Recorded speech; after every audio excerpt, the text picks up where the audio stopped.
or if I'm, just getting caster trolled, which happens sometimes, in which case, GG, shake my hand. Spargo, you're just the better player, but I do know that Spargo has played Byleth online quite a bit. There we go. And we are going to get to see it, and look, I know that Kirby can be very scary for a character like Cloud or Aegis, which have like the worst recovery. Do you think that that's the big deciding factor here for Spargo? I think it's mostly the range, since Kirby has to approach in the air most of the time, trying to get a fair, trying to get an air maybe. I think Spargo wants to challenge that with aerial bar, with the fair, but so far Gilhue started with a really solid beginning here. Some stray hits here that converts into good combo. There we go, that's the down tilt. As always, whenever you get the trip, you get a follow-up, and Gilhue is going to capitalize on that constantly. You talked about the damage Kirby can put out, by the way. I was like, why did Gilhue go for the back throw and not the forward throw? And then I realized, oh, Spargo's already at 80%. Yes! That's why we did the back throw. Like, Kirby it's just like Incineroar. Like, one touch happens, and you go, where did all this damage come from? This Byleth has a kill percent already. It's like Palutena too, like, you get hit on one there, and you're gonna guarantee 50-something, but also you're gonna get guaranteed death! That's gonna be one stock in favor of Gilhue, but also Spargo firing back. The revenge stock is here. But, I mean, if the pacing is the same as we started with, I mean, I guess Gilhue is gonna be the one to take the lead in this tango. One thing to keep in mind, though, that Spargo has already caught on to is the fact that Kirby cannot snap the ledge with that recovery. Almost always going to be drifting just a little bit above. And that Byleth forwarder that we saw, even the forward smashes, those can be huge killers for Kirby as a character that just cannot easily get reliable recoveries to the ledge where, normally the Byleth would just then be playing a guessing game. Now, no, you just throw out a meaty hitbox and then it can be really difficult for Kirby to do anything about it. But Gilhue right now, again, just get your hands on Spargo a couple times and trying to swag out on him too. That's a Byleth off stage, and this could be the stock if Spargo's not careful. Oh, okay, that upper just saving. No, Gilhue saving Spargo with that upper. Sadly, just turns the situation upside down, and now is Gilhue the one losing the stock. It was all his. They were savoring it, but no, we are gonna have to see Gilhue go at a disadvantage. Try to get the, try to just throw anything, maybe something mid, maybe something to frame to get the 2-frame, but now it's gonna be the fair catching Spargo all the way up there. And it's gonna be now an even game, last stock situation, critical spot for Gilhue. Kirby's always like, come on, one little puff, one little touch is gonna burst this balloon. And you gotta be careful when you start running out of the jumps as well. Love the air dodge recovery, but look at Spargo's ledge trapping spacing. Normally so good, but now Gilhue gets to get things started. I love the back air so that you can stay mobile, wait for Spargo to match something and respond. Hey. 44%, and he's got the Byleth in the corner. Gilhue's got a massive opportunity here. Hold up that last hit from the Nair, making sure that Gilhue goes out, but look at this. What an answer from Gilhue. This is the beginning. Danthro, 88%, 155 backer hits. Now it's your time. Where's the edge guard? Where's the ledge trap? Show me something. Not like this! Not like this! I told you, one little poke and the balloon burst! Gilhue, sadly, oh my god, the positioning wasn't right. Not like this. Not like this. Normally such a safe place for Kirby to be, right? Where you're just going to hover out of range of that get-up attack. If your opponent hits you with an aerial, then okay, but I'm probably living there. But Spargo, one of those players that we were talking about it with Zamba before too, right? Just so much short-term memory that he can access extremely quickly, and noticing, all right, so this Kirby loves to hover right here. We even saw Spargo go for it earlier and not connect, but you drop off that ledge and you hold down while you do that up B so that you don't grab onto the ledge, and you can just yank that Kirby right off stage, and no DI is going to save you there either. That is a game one for Spargo, but really close to not being Spargo's game one. Gilhue put up a really good fight that first one. Oh yeah, man, like I told you, if you're not ready, Gilhue is just gonna assimilate you. He's gonna be like Cell, he's gonna absorb your power and become more strong. But for now, going to Town and City, I like the idea, maybe trying to get a little bit more of cash out of those F matches, the backers too from Kirby, and also going for the inhale. Nice, okay, going for the copy ability, and now it's the moment to make it real. Can they keep this lead? Because we already saw Gilhue going with the lead, but we have to make sure to cash out those stocks. It doesn't matter if you're losing, you're winning all this time. If you cannot win the stock like that, Spargo cashes out first. That's gonna be one star, rocky start for Gilhue now.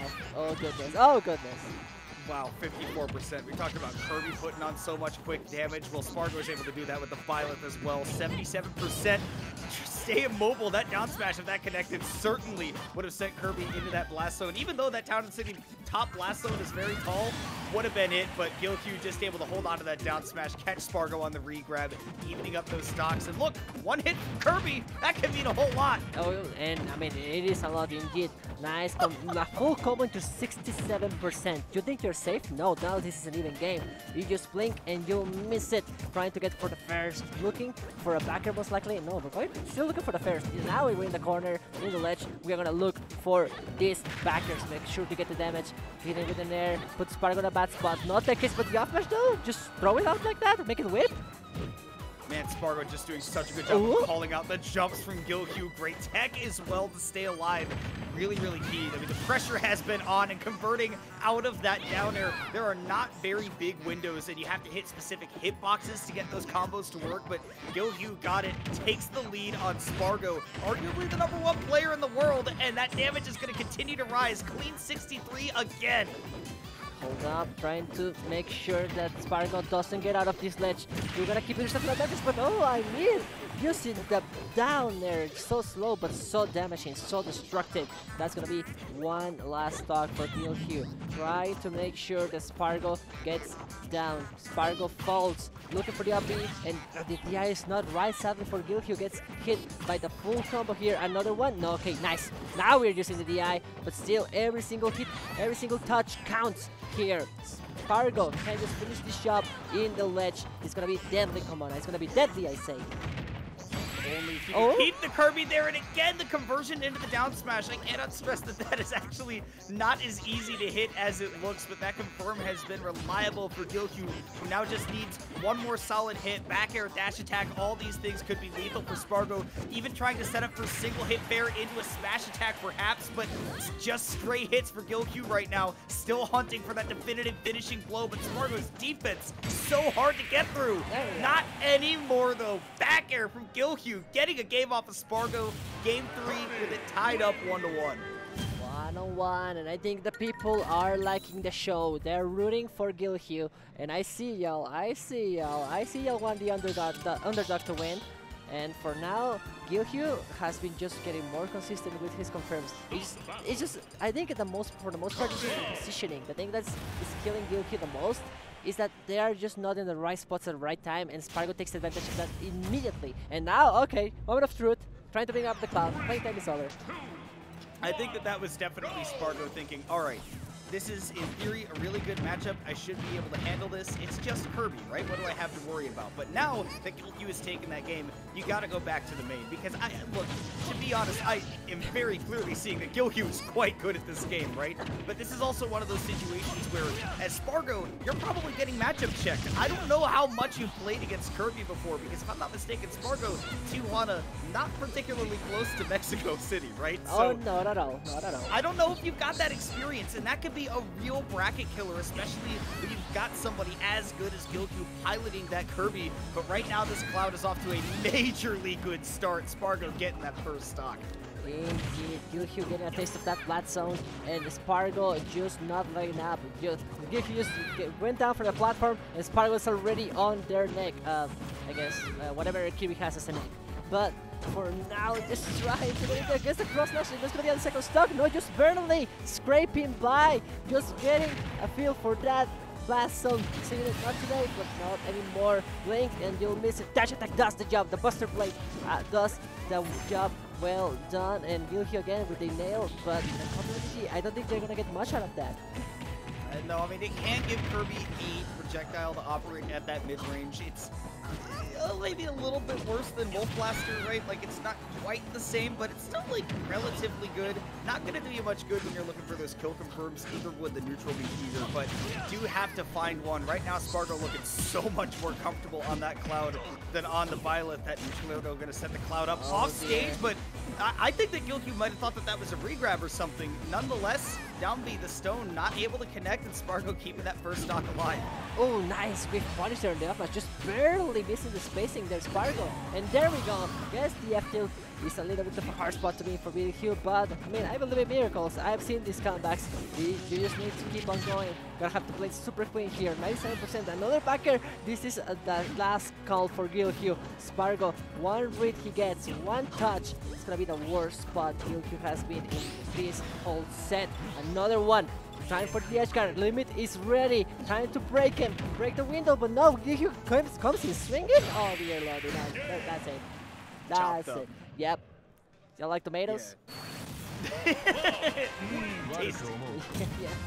That reminds me. I was talking to you yesterday. I needed to make tacos today because I didn't go out to the grocery store and get the tortillas that I needed because I made all the meat and I made my peppers and I have tomatoes ready to chop up and I just didn't do that. Now I'm hungry. Oh dear. Well, maybe we can get a sandwich later or something. I mean, Spargo just shopping here, so maybe we can get something. I mean, I gotta have my tacos. I gotta go hit up the grocery store after I vlog, but I am hungry to see how this one's going to finish out. Vixie, we have got to see if Gyuhyun has got the adaptations ready. Town and City worked out really well last time against the Byleth and turned things around, but that was much closer in terms of finish between the game 1 and the game 2. How is Gyuhyun going to be able to deal with this cloud? Indeed, it is. So we're back into Town and City again. This is where Gyuhyun won. They could take a swing here at the Cloud, but I mean Cloud also benefits a lot for being able to get the early chaos to the sides. Oh, hold up! I wanted an F bash there. I don't know about you, come on up. But okay, no matter what, just a little bit of a fumble there from Spargo makes him miss the ledge, makes him miss all the space and awareness because of the camera was already way too zoomed in, and Gyuhyun takes advantage of that. First stock goes to the red wall. That platform actually coming in clutch for Gyuhyun as well, letting that final cutter get that projectile out quickly and stuffing away Spargo. But now it's Spargo working on a ledge trap, and I think everybody kind of knows the score here. This is where he is at his best. That is his modus operandi, and he is able to hit that back air to get this one back to even take the lead a little bit right now with that shield pressure as well. I do want to point out something that happened a little bit earlier, right? We've seen a couple of these edge guard scenarios, may even see it here again if Gyuhyun gets lucky. Great DI by Spargo to get away from that extended combo we saw working on that Byleth. Is that you may wonder why Gyuhyun's not going for these down airs off stage to try to contest that Cloud recovery. The problem is that down air is not really that disjointed, and Cloud's up B, that climb hazard is, so Gyuhyun's spacing has to be completely perfect right behind the Cloud if he wants to connect it. Right now, I don't know why I'm talking about edge guarding right now. Spargo is putting on a clinic on stage and perhaps even again off stage if he can get this ledge trap. Ooh, look at the patient. Oh, what a call out. Just being patient. And Gyuhyun also taking his time to think of an option, but Spargo nonetheless was ready. No matter how much time Gyuhyun takes there, I guess Spargo is already in his head. He knows his next move. Good movement there. Sway there on the up B. Just trying to avoid the inhale. Running in there again. Down there, down there. No, we're not gonna get that for the crowd. Ooh, going for a close session. Beautiful stuff. There we go. That's look. You say it, that downer is hard to get versus Cloud because you get hit, but that's the moment to go for it, and Gyuhyun knew it, capitalizing on it. Last stock situation, can the kid make it? No hitbox out there, so he's able to get it. And look, we know that Kirby has the ability to cheese out of stock pretty quickly, especially if Spargo's not ready off stage. Let's see if there's an adaptation. Yeah, just going for the forward tilt to push the Cloud into the corner, because Gyuhyun noticed that last time we went for that combo that, you know, did the 63 against the Byleth, Spargo was able to DI out of it. Now setting up the juggle, though, got the Kirby in the corner. Love bailing out low. Hold on a second, Spargo's limit is now gone, too. That's a little bit of a risky edge guard, but still, Spargo makes it safely. Now it's Gyuhyun's time to play. We'll hit him with another backer, hit him with something. Gyuhyun needs a conversion right now. Send him out of stage, and please pray he gets the edge guard. Down throw out, this is the beginning. Charging can only get too much. What a read! What a read! Just hit them good in the face! Do you think you're a soldier? Do you think yourself as a top of the top? But let me show you how it's done. Kirby makes it into game number 5. Fellas, this is the moment of truth. We get game 5, and in that kind of fashion, on a hard read on the best player in the damn world with that forward smash, calling out that hitbox coming out to land, we get a game 5 between Spargo and Gyuhyun. I am so excited to see how this one ends. Oh yeah, oh, we're going to Pokemon Stadium number 2. Time to get going, everybody. This is where the legends are made. Do you make it or do you break it? That's the question. Trying to get here some pressure. Spargo, that shield looking so tiny, looking already gone. Another close session. Look at that, sir. That little sway there, just making going forward. That looks so cool. uses the blade beam. It's okay, no problem. Limit comes back pretty quickly. He's gonna charge it, but Gilhue going for the hammer read. Not the best spot to be there. Maybe a misinput, but still gets punished by that. 90% already. And now in Pokemon Stadium, you don't want to get hit by 2 uppers in a row. That's gonna be dead guaranteed, Komona. Yeah, you gotta be really careful with the Gilhue right now. Like you said, Kirby, off ball, not too heavy. Sitting at 124, back air, F-tilt, all those classic ledge trapping tools that Spargo's got in his arsenal. Any of those could take Kirby stock over in the corner. At center stage, though, as long as you're fighting for that, you're at least a little bit more safe. Definitely need to watch out a lot more for things like that dash attack in that position. Beautiful spacing from Gilhue continually, and look at that back air across the stage. It's not going to be enough. The next one certainly will. And yeah, I was about to say, I don't think that Kirby's holding on for much longer, so Spargo getting to play with a 1-stock lead. Oh yeah, just trying to clear things out. Gilhue back again into the corner, back again into the ledge. Now they are just not living here. Upbeat makes sure the blade beam doesn't work. Getting in there, gets the hit. Gilhue has always been so aggressive on the recoveries, trying to make a reversal situation for themselves. Nice hit here, trying to get for the fair, but no conversion. Dash attack trades, just trying to get one bit of damage, piece by piece, hit by hit, one step at a time, but no matter how much Gilhue gets, Spargo just answers back, and now he's back in control. Hold up. Oh, no punish now. Yeah, didn't want to go for anything too direct on that forward smash because that down air, like we've seen so many times, it can set up guaranteed for that down smash afterwards with the right spacing, but unfortunately to set up that right spacing, too many frames to actually be able to guarantee the hit. That time though, Spargo missing the ledge, a little uncharacteristic, but Gilhue right now got him shook, taking it to 2 stocks apiece, but again, just takes one more solid hit from Spargo on this ledge trap, and that Kirby gone. Back air though, it's stale, so it's not enough. Hold up. Yeah, I was thinking, yeah, you know what Gilhue should do? He gets 1, and I wish he got the inhale, but he didn't. Sadly, that's not gonna work. The dash attack sadly doesn't makes it so he doesn't get there. Trying to shiz it out, but no, Gilhue is gonna have to play clean here. Going for the down throw, get started. Another fair, beautiful backer. Now, what's your answer? Another backer. Spargo still does not have jump. Spargo has no jump. This is an even match. Game 5, last stock. Underdog Gilhue trying to make it big out here, Smash Factor X. Vixie, 1 stock apiece. We could see a Kirby player. I don't care how good Gilhue is. We could see a Kirby player beat Spargo, send him to the loser's bracket in top 64 and Smash Factor 10. This could happen. Backer enters, backer hits. Another one trying to finish there. Trying to get Spargo back out there.